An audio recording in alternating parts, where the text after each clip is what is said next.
la ciencia y la tecnología es una fuerza productiva tan arrolladoramente creativa y potente en nuestra sociedad que tiene que estar dirigida políticamente.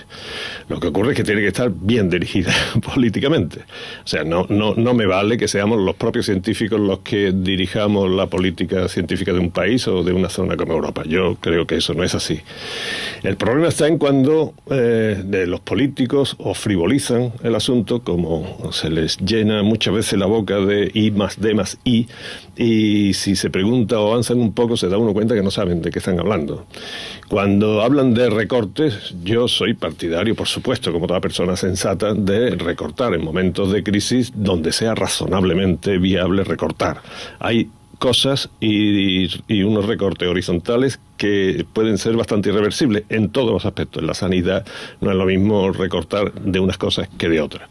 En el caso de la ciencia y la tecnología, depende qué recortes. O sea, no vale recortar por recortar, como se está haciendo. Eso implica una ignorancia bastante grande de lo que supone la actualidad y el futuro, y por lo que ellos mismos están apostando de cambiar de un sistema económico, ¿no? No es lo mismo en absoluto recortar, por ejemplo, en equipamiento de los laboratorios, que con eso podemos resistir unos años, que cortar en asistencia a congresos y demás, que podemos resistir muchos más años. Si eso se compara con cortar la incorporación de jóvenes al sistema de ciencia y tecnología, no tiene sentido. Entonces aquí no valen recortes, porque como dejemos de incorporar a jóvenes, en muy poco tiempo esto entra en una vía mortecina que de verdad que puede ser un final. Y ahora estamos un poco en esa línea, ¿no? Claro.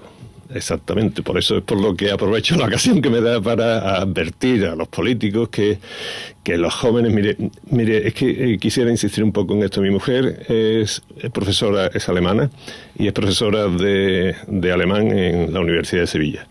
Nunca, hasta ahora, jamás ha tenido más estudiantes más brillantes que ahora. Eso para ella empezó siendo muy, muy halagador. Poco a poco nos fue entristeciendo el asunto, ¿no? Entonces, señores, podemos perder una generación, y perder una generación en todo el país de cualquier clase es trágico. Pero perderlo en ciencia y tecnología puede hacer el sistema irreversible durante mucho tiempo. A eso es a lo que voy en una de las acepciones de la palabra fin, ¿no? Hay que tener competencia política para dirigir la ciencia y la tecnología, como todos los aspectos de la vida, pero aquí hay que tenerlos un poco más finos. Pensaba antes de esta pausa que cuando se nombró a Bernat Soria como ministro de Sanidad en el 2007-2009, muchos se preguntaron y le preguntaron aquello de qué hace un chico como tú en un sitio como este, ¿no?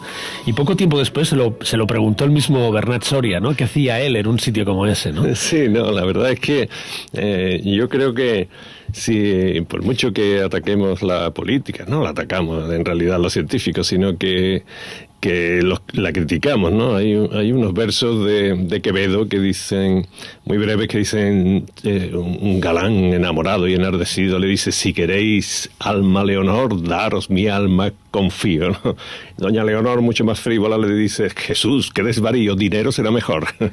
Entonces, los políticos siempre tratan de seducir, o por lo menos decir que aman mucho la ciencia y la tecnología, y los científicos lo que dicen que se dejen de historia, que les den dinero y nada más. Entonces, ese Bernat Soria o cualquier científico que llegue al gobierno, no tenemos, en principio, ¿no? Preparación, la tenemos como puede tenerla cualquier oficio o cualquier profesión, y de aquí pueden surgir también buenos políticos, ¿no? Negrín era un magnífico bioquímico, pero de vanguardia además en su momento, eso no significa nada, ¿no? Pero realmente insisto en que la ciencia y la tecnología deben de estar dirigidas políticamente, con una base política fuerte. Y eso lo tiene que dar un político, sea científico o no lo sea. Y en el caso de Bernat Soria, pues bien, él fue lo que dijo. Un ejemplo de eso que hemos estado hablando en la primera parte de la conversación es, por ejemplo, el tema de las nucleares. Sí. Con usted hemos hablado de eso algunas veces. Hollande, por ejemplo, el nuevo presidente francés, promete el cierre paulatino de centrales nucleares en Francia. Japón y Alemania se desvinculan de la energía nuclear. Son respuestas políticas, claro, fruto de las circunstancias, ¿no? Por ejemplo, en Japón, el desastre de Fukushima de alguna forma marca ese cambio de política del país, pero que tiene un tinte muy político también. Bueno, es totalmente político, ¿no? Porque en el caso de la energía nuclear, pues que ya se ha ideologizado de una manera absurda, se la considera como de derechas, ¿no? Mientras que las renovables son de izquierda, y podríamos decir mucho del contenido izquierdista de la duquesa de Alba, por ejemplo, que es la que se lleva la mayor parte de las subvenciones de la energía fotovoltaica, ¿no? O cosas así, ¿no? Entonces todo eso mete el debate en una caricatura, porque las nucleares no son de derecha. En Francia es estatal, o sea que eso no tiene de derecha ni de izquierda, y además Mitterrand fue uno de los mayores impulsores. Bueno, pero esa caricatura y esa ideologización y ese alarmismo, que yo es de las cosas que ataco no solo en la energía en general, sino que es uno de los enemigos del avance científico, ¿no? Del alarmismo y el catastrofismo, el negacionismo y todo eso.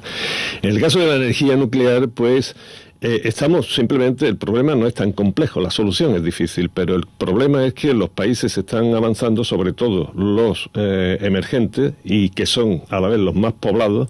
Estoy hablando de China, India, Rusia, Brasil, etcétera, y estos necesitan energía, y como todos nosotros la necesitamos. Por lo tanto, es previsible que se consuma entre el doble y el 4 veces más en los próximos 25 años de energía que estamos consumiendo ahora. Pues ahora tenemos que discutir de dónde la sacamos. Entonces hay dos grandes posibilidades con respecto a una que está en decadencia, que es el carbón, el gas y el petróleo. El petróleo se ha acabado, el barato. Petróleo hay mucho, pero el petróleo barato se ha acabado. Ya no podemos basar la energía como en el siglo XX. El carbón hay que olvidarse por la agresión que supone al planeta, aunque esté muy esparcido. Por lo tanto, las renovables y las nucleares, aquí no hay otra, y todavía manteniendo las fósiles durante bastante tiempo, ¿no? Con respecto a las nucleares tiene sus problemas. Esa percepción que se ha conseguido meter en la ciudadanía de peligro, en contra de muchas cosas, pero bueno, ahí está, y eso hay que solucionarlo. Y las renovables, que se han metido en una dinámica de más subvención que investigación, que a mí me parece es una barbaridad. Hay que investigar más y quizás subvencionar menos que lo que se ha hecho ahora, porque es una locura, que así es como está el país, por ejemplo España, ¿no? Que tiene un sistema eléctrico que no lo entiende nadie, ¿no? Que es demencial. Entonces, ¿qué es lo que ocurre? Pues que hay que tomar decisiones en este sentido, y por lo tanto hay que desideologizar el asunto y meter elementos racionales.